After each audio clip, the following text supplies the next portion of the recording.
Okay, so welcome to another episode of The Modern Goddess. We have with us the beautiful and wonderful soul, Emma French, and we are very proud to have her on the show. She's going to come at it from a beautiful spiritual point of view. She's a healer. She creates incredible events for people in the local area, and you'll get to know a little bit about her. But for now, please welcome Emma. How are you? Hey, Katrena. Good. Well, thank you. Thank you for inviting me here today. I'm sure you're nervous as hell. You always are with these things when you have to talk about yourself. It's like your worst subject. Yeah. Yes, it's not my most comfortable place, I must admit, but something called me to say yes when you sent me the email. So here we are. Here we are. So the Modern Goddess is about checking in with women at the moment, just to see where are we up to with what do we want, what do we need, what do we desire, whether we're single, whether we're in a long-term relationship, whatever. I'm going to talk to all sorts of women, and we want to get it from all sorts of points of view about what do we want now as the Modern Goddess, and how do we feel loved? So I ask you that one question, Emma. How do I love you properly if I was to be your partner? It was a good question that I've been thinking about since you asked me last week, and I was thinking the only thing that comes to mind for me is listening, having that time to be able to share and connect with someone being fully present. If I'm feeling someone's very present with me, then I can almost surrender and just reveal myself, reveal my emotions. I think that's the most important thing, is being able to be heard and to be seen in that moment. But also, not just in a moment, but just being able to have somebody checking in and always having an open dialogue and being heard. That's one of the key things for myself, I think, personally.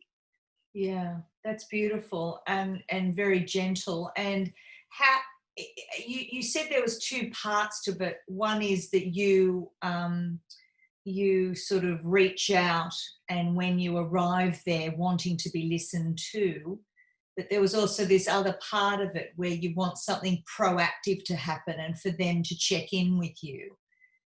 Have I picked that up correctly?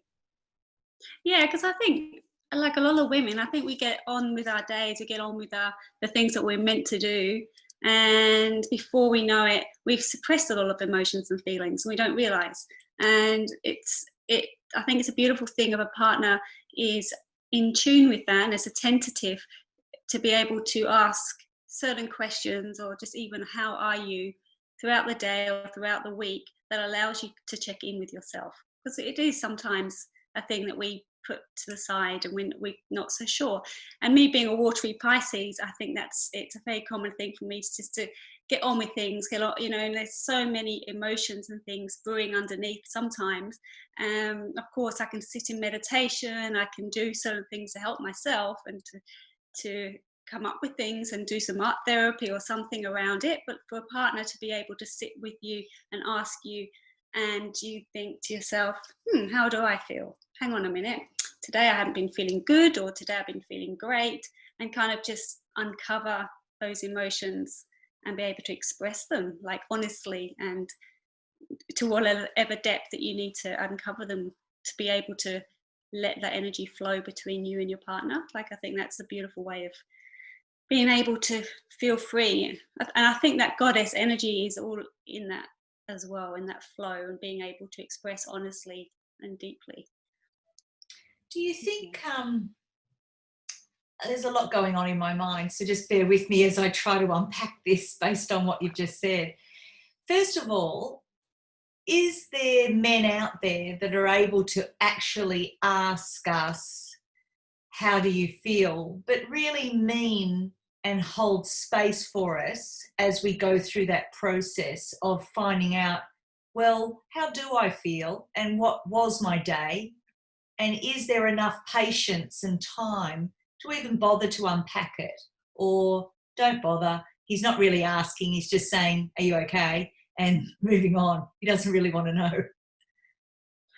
It's a good point. I think that the majority of people in relationships do fall into that, where it's like, yeah, it's been great, it's been fine. And you know that you've only got a small window to say exactly how you've been feeling. And generally we nut that down to a few words.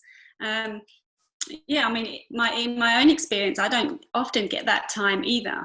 And it's often, funny enough, and I think a lot of women may find this too, it's not until things start to really start to build up in us and we start to feel that we're going to explode with emotions before we can actually say, I need to express myself, I need to get to this point, I need you to listen now. Can we sit and have that open dialogue, open conversation?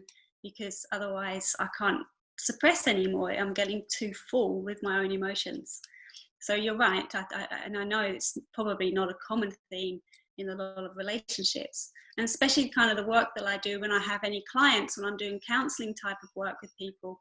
Often it is couples end up kind of going their own ways because they don't ever have that time to have those proper intimate conversations about what's rising underneath, what's happening underneath for them. Do you think that we should do that intuitively and just organically, or do you think we should do that more formally in the day? Like actually sit down. In the old days, we used to sit around the meal table and perhaps have an opportunity to talk. But these days, we don't really do that as such. So should we be doing it daily? I think if people start doing it daily, it become part of a routine that they can actually start to adjust to. But I don't think it's something you can suddenly start to do, because people don't always want to speak about their emotions and feelings either, because that process sometimes can take days. So it may be that people just want to have that organic approach and every now and then be able to connect and start having those conversations. So I think it would totally be different for different people, what they do in their work, the type of relationship they have, how open each other is to doing this. But it's a good point. I think you bring up for me a very, very good point, that sometimes I'm still processing myself and I might not have articulation about how I feel. And for intuitive people and empathic people, well, I'll just talk about myself for the time being, because I'm sure as an empath yourself, you'll be able to relate. But I often don't know how I personally feel, and it's actually a very big process for me to shut off from all other connections. Then I have to reconnect with myself and then go in and then come out with articulation about what my feelings actually are and where I'm actually at. And that's laborious, and sometimes I can't be bothered doing that because I just want to say I'm fine. Because to pull off, to go in, to pull out is just too hard. Yeah, there's a lot of energy goes into that, isn't there? Yes, for us, yes. Yeah. So yeah, I agree. That's why I think for myself, I go on for a long time without actually really delving too deep, and then suddenly there'll be a couple of triggers, and then suddenly they're like they're ready to come out. I've done the processing, I've done all the stuff, and I've done all the, what I don't like, what I do like, and now I'm ready to, explode with it, if you like, or emotionally come out with that that conversation, or what it is that I need. And sometimes, like I say, sometimes we don't know and we can't articulate it ourselves. That's very normal. And sometimes it feels there's something not quite right, or something feels a little bit off balance. You just want to learn how to or work out what that is exactly. And sometimes it's the same old story, so we don't want to keep repeating ourselves, right? So sometimes it's that, here again I have this thing, this thing that I know that it keeps coming up, this nagging thing that I'm unhappy with, and sometimes we don't want to hear ourselves repeat it either, so we just maybe just let ourselves kind of ride with it and maybe chat to friends and other goddesses and kind of release all that stuff with them rather than put it on our partners or yeah. Yeah, absolutely. So I think what we're describing is one of the very big things that confuses men.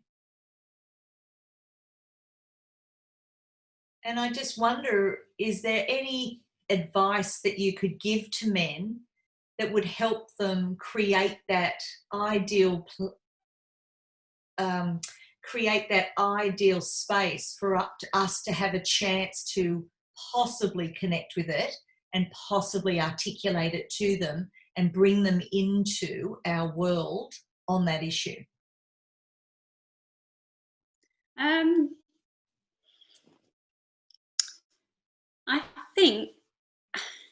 I think one of the key things is don't always take the first answer. Men don't always take the first answer that a woman gives you, because I think we're very, very good at just, and if once a friend told me this, which I found was a really interesting way of explaining it. She says sometimes people just report on how they're feeling rather than express it on the deeper levels of it. And I think we're very good at doing that. So if a guy really wants to connect with you deeply, don't take that first answer always as how the feeling is. I'll say, is that all you're feeling? Can you explain a little bit more? Where's that come from? And just kind of delve down a little bit and just I think a lot of time though, a lot of men, I don't want to generalize, but men are scared of emotions. I mean, in my experience and with a lot of friends that I find when they speak to me about certain issues with their girlfriends or their friends, is that they don't tend to want them to be emotional. They don't want women to express the emotions, because they then start to feel that they're failing in some way and they can't help them. But I know a lot of people, and there's a lot of books, a lot of authors and films that explain that women don't necessarily speak about their emotions straight away anyway. So there needs to be a lot more holding that space for that woman to be able to then open up. It's not usually just one question, one answer. I know my poor husband has had to spend sometimes up to 10 hours getting to it. And gosh, that's not really going to be realistic for most people. No. Most don't have that ability to just slowly ease me into it. And it's not that I'm difficult, it's just that I think that I'm so used to processing other people's fear, and I've got very big muscle on being able to process other people's feelings and tapping into what's going on there as a coach, as a mentor, as a therapist. Just like yourself, Emma, you're in that therapeutic counselling mode all the time. It's very hard to flip out of that into your own counsellor and people asking those questions. It's almost, it feels in my body, it feels annoying in my body. Yeah, it does. And I think for me, I get fatigued if I haven't actually faced some of my own things, my own emotions, and I'm only helping others and I'm pulling mine aside, then I start to feel fatigue and I start to realise that I don't have the energy to keep, opening up myself when I haven't yet processed or dealt with what I'm feeling in the moment. And as we know, you all know, as a healer, continuously working on ourselves. So we haven't got that time, or we're not actually doing that in our partnership. And then we can feel heavy with that, knowing that we've got to go down there. Sometimes it's a real mental thing too. It's like there's something that's nagging you and it goes on for days and go on for weeks. And you know that you've got to face it. You know you've got to work with that, but you don't. You just put it off because you know that it's a heavy thing to deal with, or you'd rather just not go there. Yeah, I think absolutely. It's definitely a superpower, I think. I reckon a lot of people in the lockdown have had to face themselves and have had to face their relationship. And I just wonder what we're going to learn out of all of this about relationships. And I bet you a lot of people are just going to call it quits after this, because it's just, there was nowhere to run. There was nowhere to hide. You had to face your demons inside yourself and inside your own relationship. Yeah, absolutely. A lot of couples spend so much time apart, don't they? They spend a lot of time, they spend more time with their colleagues than they do with their partners. So suddenly they're having to spend all of that time with their partner. And they're, like you say, there'll be nowhere to hide for some people. And others, it could be very healing. Maybe, you know, they've been wanting to spend time together and just not been able to find that space. So maybe they've been able to connect in that time too. And I've been very open with my relationship with Anthony, is that he when we moved up to the Central Coast, he found it hard finding work. I know I've shared this with you before, and it became a time when he's at home and I work from home and I do everything in my own sanctuary. But having your partner in that sanctuary can be very hard, because for me to be able to feel more joy and to be able to be happy in myself, I need my own time. I need that space, and I need to be able to walk around, potter around, do my own thing without explaining anything, and find my own momentum. And if I don't have that, I seem to I just seem to put a bubble around me and not be able to do anything sometimes. And then, you know, it becomes a big pressure then, especially over time, when that builds and builds and I haven't been able to have my space. So I think I'm lucky, because now Anthony's actually, with his business is thriving, and through this coronavirus period, he's been working the whole time. So I'm suddenly started feeling more lonely, and I haven't felt like that for ages. Oh, that's good. Yeah. Where's my partner? Yeah, right. That's amazing. I think what you were going through in your 30s is reasonably unusual, because back in the day we didn't work from home as such. So, you know, you would have been out yourself working. But now women are working from home and running businesses now. It's a real, you know, the numbers are up. And what you're describing is what women experienced at 60 and 70 when their men retired and were suddenly home. Whereas you were experiencing it in your 30s. 40s now, yeah. So, and 40s, yeah.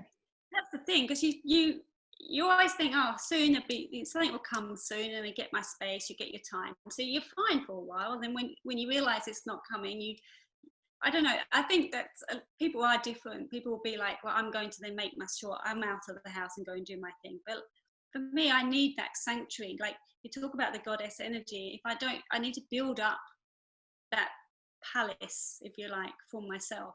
I need to be able to be in that space and to be silent. So I spend a lot of the time in complete silence. I might have music and I'll be on my computer working, and so you're chatting to people, but I have silence around me. And as you know, a lot of men aren't necessarily silent people. So I find that, you know, my partner will be out playing football in the backyard, you know, he's making things, and so there's suddenly this noise around me, and that's just a personal thing. Like I do love to have gentleness and silence around me. I think that's the most important thing. So I imagine when husbands do retire, I know, and then they start to come home, a lot of marriages are then really tested later on. Absolutely. And they don't survive, looking at the statistics, because they haven't planned for that new transition. But no, I totally relate, Emma, to what you're saying, because I work from home. My place is a sanctuary. I work in complete silence. I've tried music on in the background, and it just it doesn't give me the level of focus that I can have in silence.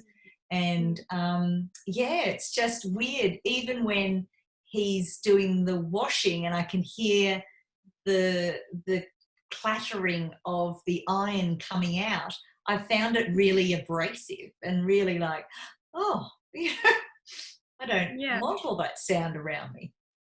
Yeah, it kind of brings me back. It brings me out.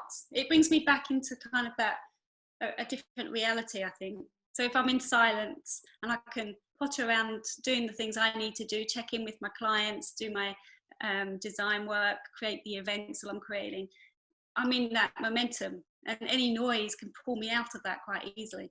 So the silence is a good focus for me. And it's interesting because I'm 44 now, but in my 20s, I did not want to be on my, I hated being on my own. I didn't like any kind of separation from my partner.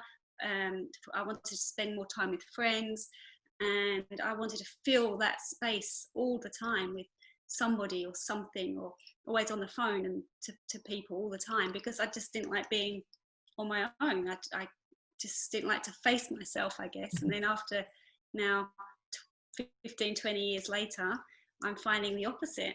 It's what I need, is what I was running away from or trying to fill in, I actually needed. It's actually very healing for me. So I think that's been a beautiful lesson and learning curve for me through the years of growing, is having that space. And it's not separation. I've taught myself that separation is liberation. So I feel liberated when I'm actually on my own again. It's just me, and it's quite a liberating feeling because you just got you to focus on. Yeah. So what we're learning from you today, Emma, is that to feel loved, nurtured and supported, you need that listening piece, and we've sort of unpacked that. But also you're revealing that alone time as the modern goddess is probably important, and that could be very good for women to consider about how much time they actually get alone, and whether they're actually comfortable with that alone time, and have they matured like you over the years to actually finding it, creating it, and then honouring it, and then living with it in peace, which is wonderful. Because I totally agree with you. I came from a very frantic family. I had 3 sisters. It was on for young and old. There was no peace, no quietness. And once I left that home, I was able to move in with my husband at 18. And I think part of that transition from home to his flat was finding peace, and just finding peace, not having all the activity around me. But even in those days, in my early 20s, I was out partying the whole time. And now I wouldn't want that life under any circumstances. Being at home, being safe and having peace is just fantastic now. And I must admit, I think I've matured into it as well over the years. And maybe that's just normal. Who knows? Maybe we all do that. Well, possibly. But then there are a lot of women that they really need to be with someone. They need to have that someone around them a lot of the time. I think a lot of people need someone there to be able to reflect that they are somebody, because we're kind of rattling around in the world. And when there's somebody around us, we can kind of have that, interaction with someone to make us feel alive. And a lot of people don't realize that, silence or being on your own, you can feel more alive than any other time. But people often feel like it's fear for them to be on their own, or there's a lot of other meaning behind it for certain people. But I'd also just I was going to say, another little twist on this is I was once in a relationship, the one before this one. So I've only had 3 main long-term relationships, and the middle one was it was a toxic one in terms of there was no trust whatsoever, and I lost that trust in him, and we were trying to make the relationship work. More I was being the one trying to make it work, and I knew there was no trust, but I wanted to try. There was a potential there, when women fall in love with the potential rather than the person, and I was definitely in that with this relationship. So I didn't have, he would go and do his thing, he'd be working and things, and I was on my own, and being around him was very intense. He was Italian, he was very full on, and it was exciting, but then I needed my space because he would be very clingy, and then once he was gone, it was great, I could relax. But because there was no trust, I couldn't relax, and my head would be switched on to what's happening the insecurities would come up, and I would start to feel nervous. And being on my own ended up becoming very, very painful, because I wasn't able to be here now in the present with me and what I'm doing, because my head was always, what's he doing? And that was a horrible experience. It was a big wake-up call too. It showed me that I love being on my own, but I wasn't free. Freedom's one of my biggest things in life. Like, I have to feel free. And living by myself and having a partner around sometimes and leaving, that all sounds beautiful, but if you haven't got trust, you're never free. You're not free in your mind. And after leaving that relationship, that's when I claimed that term, separation is liberation, because I remembered feeling free, that I didn't have to worry anymore. It was not my responsibility, and I didn't have to chase or care about what's happening in his life, and I could just leave it. And I think that was the biggest breakthrough for me, and feeling liberated. And in the relationship I'm in now, I don't have any of that distrust, and you feel completely free in your mind. And whatever's happening, wherever you both are, you find yourself, you feel safe.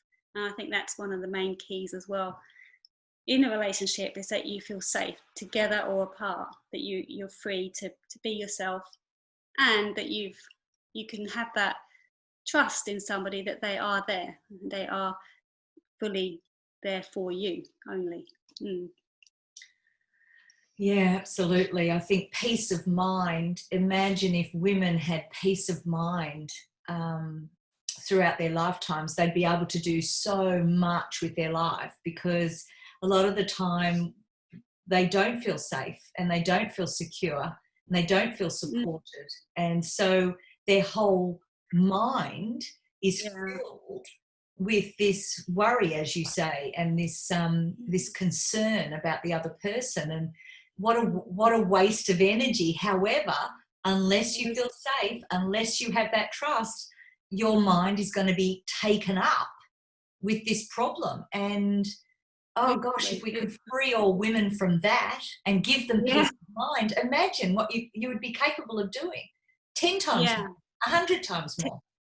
Totally, I agree. Because because you're so consumed by it. You're so consumed by somebody else. I mean, it doesn't have to be necessarily someone else. Some people are consumed with worries, anxiety about health, or other kind of worries. But I guess in the context of what we're speaking about, and the goddess energy, maybe being consumed by, fears about a partner, or insecurities about a partner, particularly, it's debilitating. It really is. And I have been there. And you want to, and being a spiritual being, you want it to heal that. You want to heal distrust. You want to heal the insecurity. So you do more work on yourself. You do more courses and more healings, and you really focus more. And at the end of the day, sometimes if you haven't got trust, I just think you've got nothing. You haven't got a peace of mind, and in this case it was trust in a partner, then it's just going to totally waste your days trying to find it. It's sometimes one person said to me about a peace of mind and about trust is, if you're not in a partnership where you do have complete loyalty and trust in that person, he says, like having a car with no engine. You can go and sit in the car as long as you like, you can have as much fun in the car, but because there's no engine, it's not going to go anywhere. So, and it kind of felt like that, really. It's like we were just in limbo, because I knew that if I'm never going to have trust, I'm never going to be able to move. I was stuck. And I know I'm emphasizing the trust thing, but I think that can be translated to other things as well in life, in partnerships. Well, to me, I'm visualizing that trust is almost like the foundation of a relationship. It's like 101 is there's got to be trust, and from the foundation you can build your house from there. But without the basics of the trust thing, why bother building a house on top of no trust? It would be a house of cards, essentially, going to collapse at any time. Absolutely. And then you have to build up again. I think that's what happened with this. It was kind of 2-3 years, but I just remember you'd feel the collapse, and then you start building up and it feels really good. And you think, yeah, you know, finally I'm at this place, and just with one thing, the whole thing can collapse again, and you feel, you know, and after a while you are so exhausted that you're giving, and particularly for women, I think that you give so much, especially if you are an empath. You can feel, you know, there's some particular things in the partner that you know that's not really good for you. You, being the empath, you feel what that is, and you want to help them to feel that. You want them to be that person. So that's why I think I was saying you fall in love with the potential, because you could see, you know, how much, if I give them all this energy and, you know, support them and do all the healing with them and on them, and, you know, and then they will be that person that I'm sure that they are. But I think all you do is you drain yourself completely and realize, no, they're not going to be that person. Yeah. I often say when I'm counselling, I'll say, not in this lifetime. Sometimes the healing is just too long and drawn out. They'll never do the work. We might do the work as women. That's cool and groovy, but that's only half the equation. The other person has to do the work. And when we give up on them and say, okay, I've tried and I've failed, it's because, you know, it's just not in this lifetime is that development going to occur. But, you know, the beauty of it is it will occur in us, and they've given us that opportunity to build that muscle and to improve inside of ourselves. Totally. Katrina, that's very, very true. Yeah, I definitely look back at those years and think of all the things that like I said, I was trying to get all the kind of healing, and I discovered more things that, you know, more tools for myself, you know, like in that time too. And for me, the healing was the feeling liberated, having the extreme separation anxiety to not having like to feeling free, not feeling tied. But yeah, that is a very good point. Well, that brings me to your concept. You said earlier that your number one value, or one of your most important values, was freedom. And you know me, Emma, that is my number one value, is freedom. Everything I do is based around how can I have more freedom, and how can I maintain my complete freedom in the best possible way. So would freedom in a relationship built on trust, would that be the holy grail of relationships? Is that what we're all trying for deep down? We just don't know how to express it? I think so. I know that all my relationships, I've never had a controlling partner. You know, I think even if I'm someone, well, actually, I don't have a controlling partner, but everybody has an element of trying to control in some way. So if I feel like I'm being told what to do or not, or what not to do, you know, I kind of, that's my trigger. I'm like, That's my trigger. That'll set me off every time. Yeah. So for myself, it's free. If I'm feeling free and being myself in a partnership, then it will have longevity, because I know that I'm not going to be suffocated. But there's a lot of women out there that they've not experienced this before. They continuously attract partners that are controlling and dominating, and a lot of people don't even know what freedom in a relationship is, I think, and so they will continuously attract the same kind of relationship because they've not had anything else. But yeah, I think at the end of the day, freedom along with honesty and trust are, for me, they're definitely my values in life anyway, so they've got to be in my relationship. I'm a very good detector of anything that's dishonest, and lying is very transparent for me. So, you know, if I feel that there's any of that going on, then my world will stop, and I will focus on that, because it will be like, there needs to be an honesty here, there needs to be trust here for me to be free. So if that's not happening and I don't feel free, then there's trouble. This is not going to work unless we sort this out, unless we deal with this now. Yeah, absolutely. Yeah.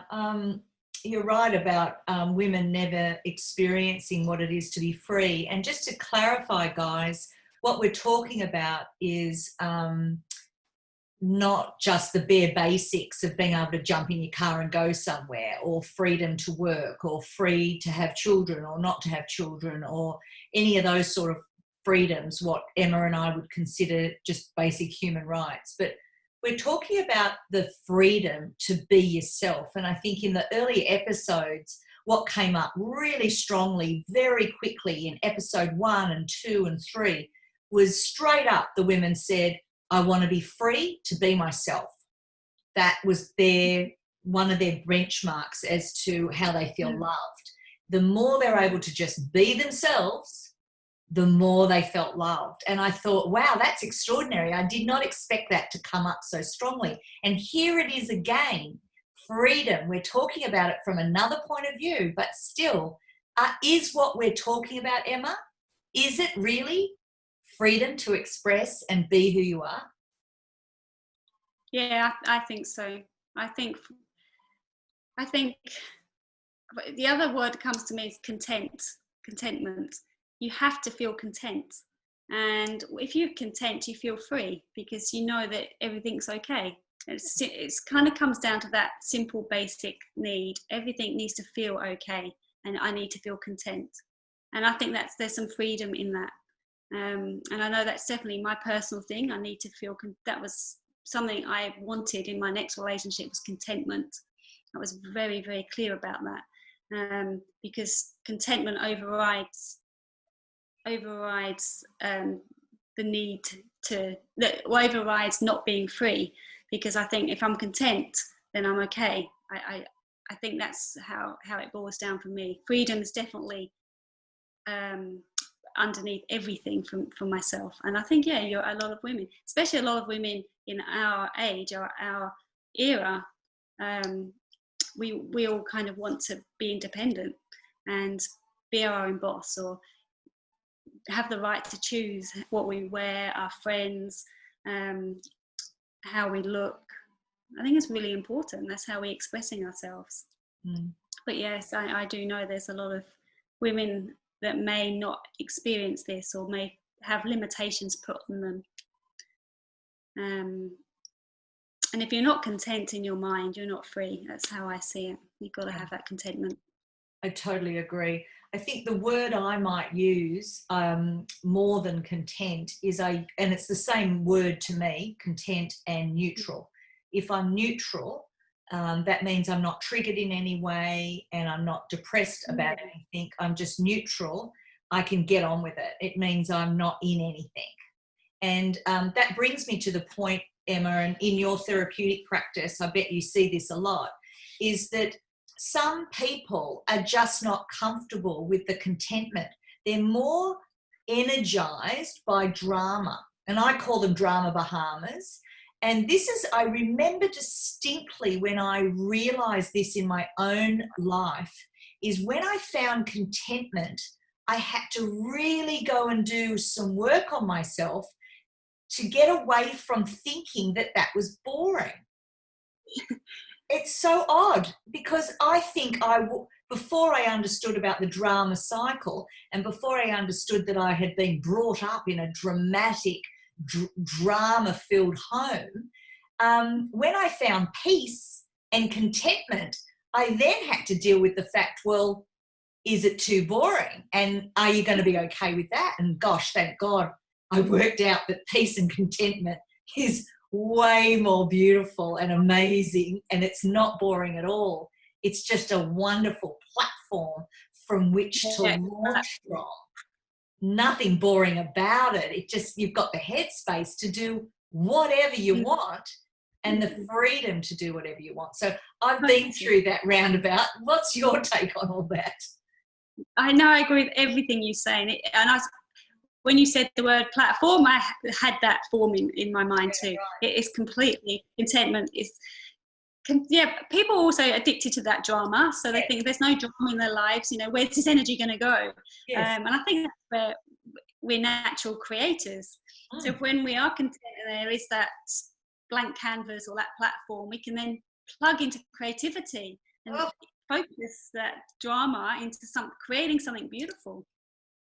Yes, you're just lighting me up. Sorry, I'm having major waves of goosebumps all over my body as you said that. So sorry, I'm having a moment of just wow, like to live creatively and to co-create with the universe, the only way you're going to have that is if you're on the platform of contentment and peace. I just realized, like, you can't come from a drama-filled life of non-expression and inability to be yourself. It's impossible. Yeah. There's too much energy drain to go into the drama, into the emotions, into trying to fix things. You know, while you're in that space, you're not building that platform, you know, and you can't launch yourself into that beautiful place of creativity and aligning with what, you know, the cosmos and what the cosmos wants for you. People try and juggle it all the time, but it can be a drain on most people. I think, but I think we have to all go through those experiences to be able to realize this too. Yeah, absolutely. This little drama queen in me, for sure. Because you want to know this is the point of the podcast, is we want to sort of give men a bit of a look-see behind the curtain and get some understanding around what women are thinking and how they sort of operate. And there's lots and lots of great general information, even so far, in our recordings about what are some of the commonalities and what are some of the real deep insights you can get.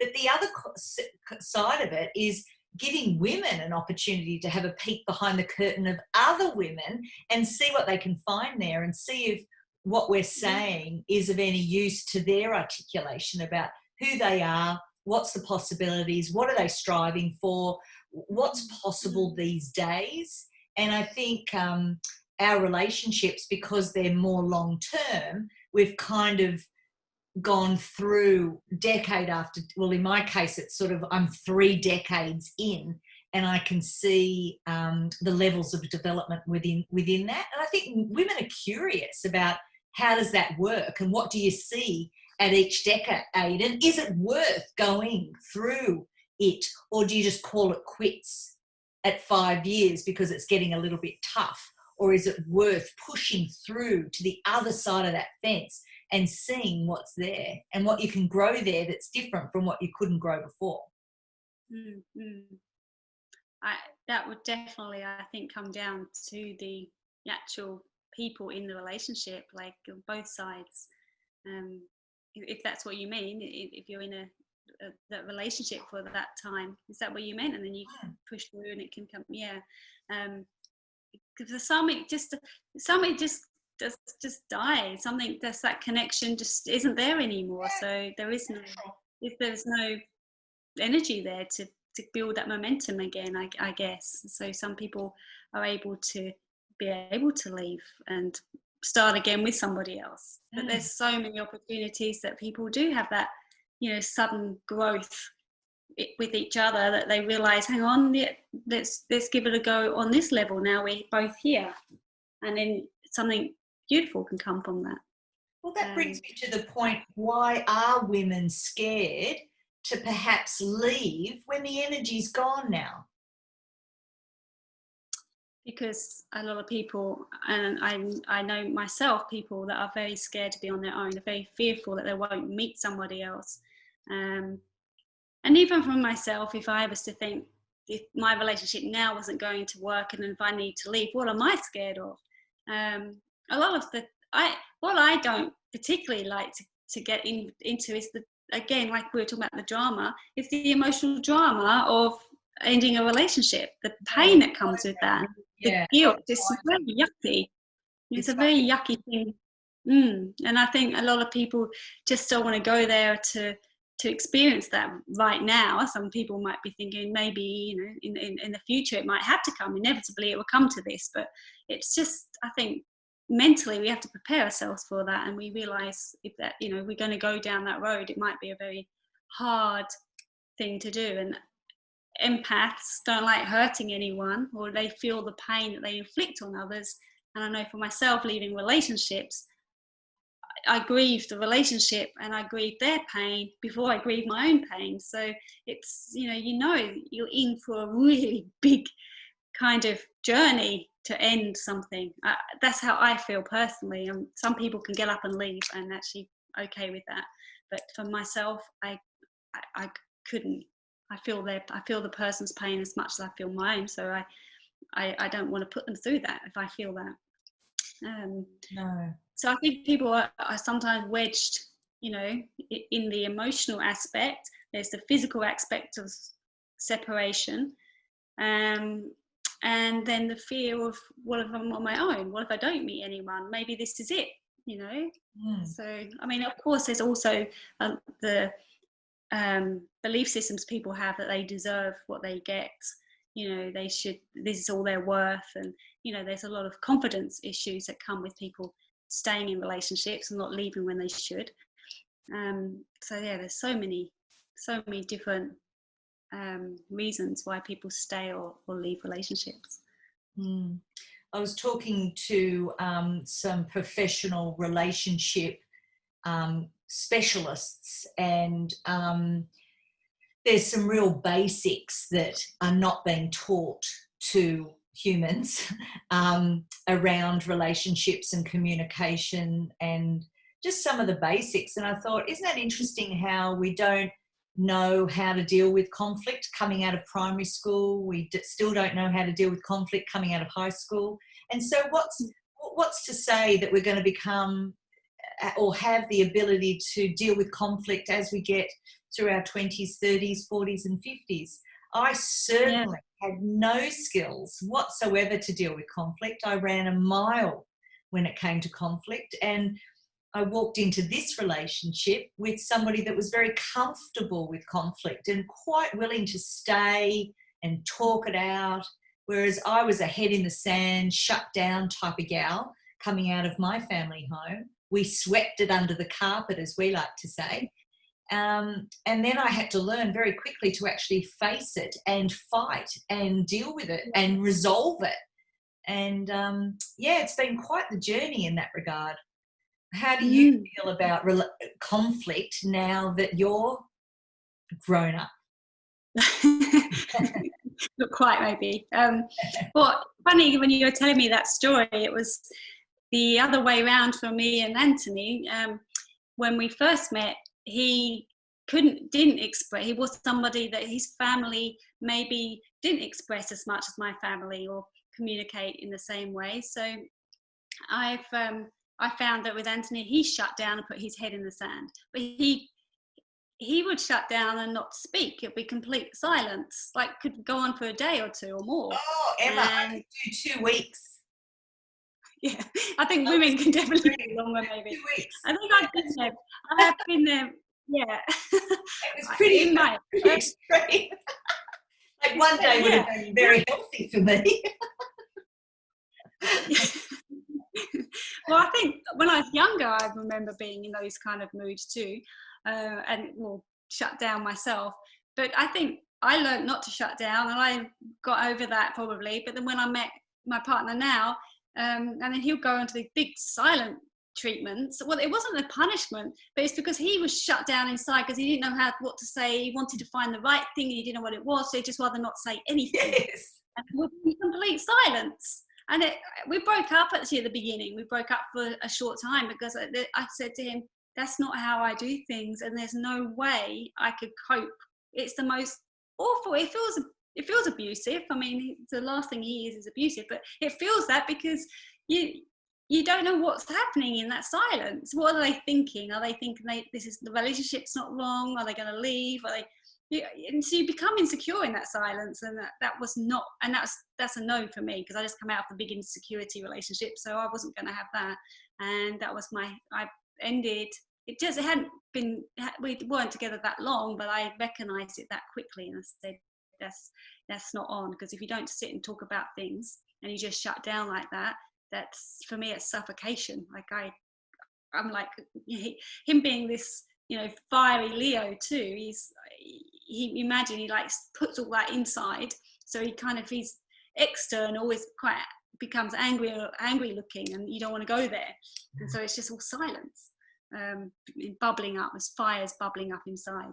So lucky enough, and we were only apart probably for a week, and he did a lot of reflection and contemplation and come back, and he doesn't really do those long silences anymore. Of course, we have the tips where we don't talk to each other for a while, but it's not that same long silence. But that's what happens. Some people shut down completely. Yeah, I don't like being on the other end of that. No, I can imagine. It's extreme, isn't it?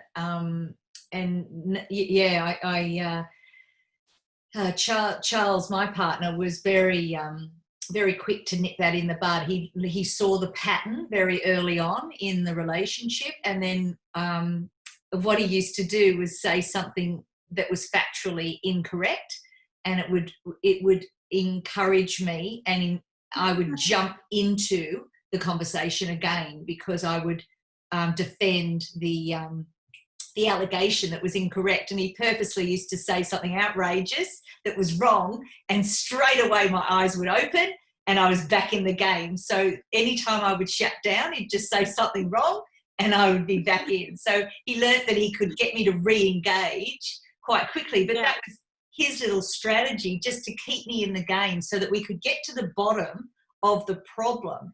And that was a real secret to our success, is that because there was no drugs or alcohol involved with Charles, he was always sober. So, because he doesn't drink. And so what that meant was every fight we had and every resolution that we really got to in the end was permanent. It was resolved. We could move on to the next problem. Whereas in a lot of other relationships, because you're fighting when you're drunk and you don't remember and it's not resolved and no one really talked about the real issue, because we wouldn't get to the real issue until sometimes 5 hours into the fight. And so you've got to have stamina for that sort of thing. A lot of people want to resolve conflict as quick as possible, whereas we wouldn't get to the real core of the problem for ages. And so,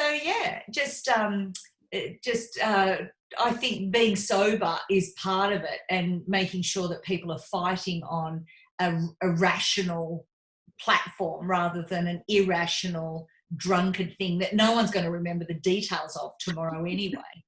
And so usually the fight, if they're under the influence of any kind of substance, then their emotions are heightened anyway, and their sensitivity. So it could be they're filing on something that in a normal state of mind it wouldn't really affect them. So it's wasted energy really to be able to, to start a fight, because they're not thinking, like you say, they're not in a rational state of mind to work out, actually, did that really hurt me, or am I just jumping on some old patterning that doesn't mean anything to me anymore, which is pretty common, I guess. We not having alcohol, we don't drink either. So Ant and I have never, if any kind of argument we've had, it's definitely never been under the influence of alcohol, because we don't have that in our lives really. So, but as a teenager in a relationship, I remember lots of fights under the influence of alcohol. Your mind goes crazy. More paranoid. You're easy to throw blame and all sorts of things when you're under that influence. But that's a long time memory for me, like to remember that. Yeah, that's why I bring up the alcohol thing, because I knew you two didn't drink, and I know that Charles doesn't drink, and I know that it's been definitely of benefit to have a sober partner that is coming at it from a grounded perspective, as opposed to influenced by irrational things that perhaps just don't make sense when you're sober. Yeah, no, that's exactly right. And I think if people are fighting with alcohol in this system, then all that's going to do is bring your emotions down and your energy down to want to drink more. And then obviously it's a suppressant, so it actually suppresses a lot of emotions too. So if there's issues with partners that people have, they often use drink to try and suppress those emotions and problems and issues, and they turn to alcohol to be able to cope, which is all that's doing is what they say, so pushing, sweeping the problem under the carpet, and eventually the carpet will have that big bump in it that we're going to trip over and fall. So the idea would be, not to try to not use alcohol as a suppressant of those emotions and problems in a relationship. Yeah, we call it, don't we, Emma? The self-medication. People are self-medicating so that they don't feel the feelings. But if the feelings do come up and they get an opportunity to fight them out, they're not fighting on a even keel. They're really not perhaps resolving anything, because you're not seeing things clearly. No. So perhaps one of the things people could consider is how much is alcohol and other type drugs playing a role in your relationship, and could fighting and resolving issues sober automatically be of better quality straight away, as opposed to waiting till you're drunk and then bringing it up, because you've got Dutch courage a lot of the time. You're desensitized too. Yeah, so there's a lot of stuff that goes on with that sort of thing. I know, because I didn't like conflict as a kid, that you would say more when you were had a few drinks under your belt. So you had a bit of Dutch courage and out came the truth. Just park those truths, because that's the beginning of some issue that you do need to resolve. But because you're doing it under the influence, you're better off parking it and coming back to it later and looking at it when you're sober, perhaps, and then having a conversation, because you'll get further. One of my big bugbears about partnerships with people is they're never really getting to the crux of the problem. They're never really talking about anything. They're never really sober. And they're never really, completely present and making time for these proper, long, deep conversations to try and find some sort of meaning to it. Yeah. Yeah. Well, totally. Because, I like to work with the pain body, with the Eckhart Tolle work that he talks a lot about the pain body. So a lot of people have read his books and understand this. And that pain body lays dormant with us all. We all have one. And it just takes a trigger to allow that pain to emerge. And when the pain emerges, we are then speaking from that pain. It's almost like the pain is our glasses, and everything we see is going to trigger that pain. And with alcohol, it's in the mix, I guess, that it's easier to kind of just let the pain body come out and do his thing, and tell you exactly what's going on. But because we haven't got our conscious mind in place, because we're maybe half drunk and then we're speaking out of our pain, we haven't got that consciousness to be able to really work with that in a tangible way, because we are, that part of us is asleep. So I think what it comes down to is if we are in that free, sober mindset already, and we're able to connect with the other person, and we feel our pain rising, is to be able to talk about it with a really clear mind, and we are not desensitized by any substance or anything, and that we know that this is coming up for us. And I think that's one thing that when I work with people as well, is talking about their pain and telling them to communicate it with their partners. So just in a normal over the dinner conversation, they can say, like, I've always had this deep pain in me, and when you do this and this or this, it triggers that pain, and I become, this monster, or this person that just wants to go into attack. But really, that pain is not about you. The pain is about what I'm holding on to. And I think sometimes it's good for a man to be able to hear this, and it may be hard for them in the moment to kind of grab that idea that the pain isn't to do with them, but it's a good idea to have that to think about later, because they realize, if you both realize when you triggered, you're not necessarily the one to blame, but you're the ones that's bringing the old pain up, and talk about that. What is that? That's an incredible insight. So even though men and women are not officially counsellors or therapists, they could at least know that piece of information. And so when you say don't take it personally, you really mean don't take it personally, because it's the pain. It's not you've just the trigger, you're not the thing. That's right. Yeah, to make our pain bigger, to prove that we're in pain, to be the victims of our pain. And if we're in a relationship, of course, it's the partner's going to trigger you all the time until you actually deal with that pain and heal the trauma from the past. Otherwise, you're continuously going around with this big wound that people are going to keep pressing. And I think, unfortunately, that's the life of a human being, is finding ways to heal the pain within us, and not, so we don't blame the people that are triggering it all the time. Yeah. And that brings us to our conclusion. Emma, thank you so much for joining us. You've been amazing. I'm going to get you back in season 2 to go really deeply into your work. I know that you've been an amazing therapist for me over the years. You and I have had lots and lots of amazing conversations, and I can't thank you enough for being there for me. And thank you for joining us for this particular new project. And I know the listeners are really, really going to enjoy this episode. There's just so much inside it. Thank you.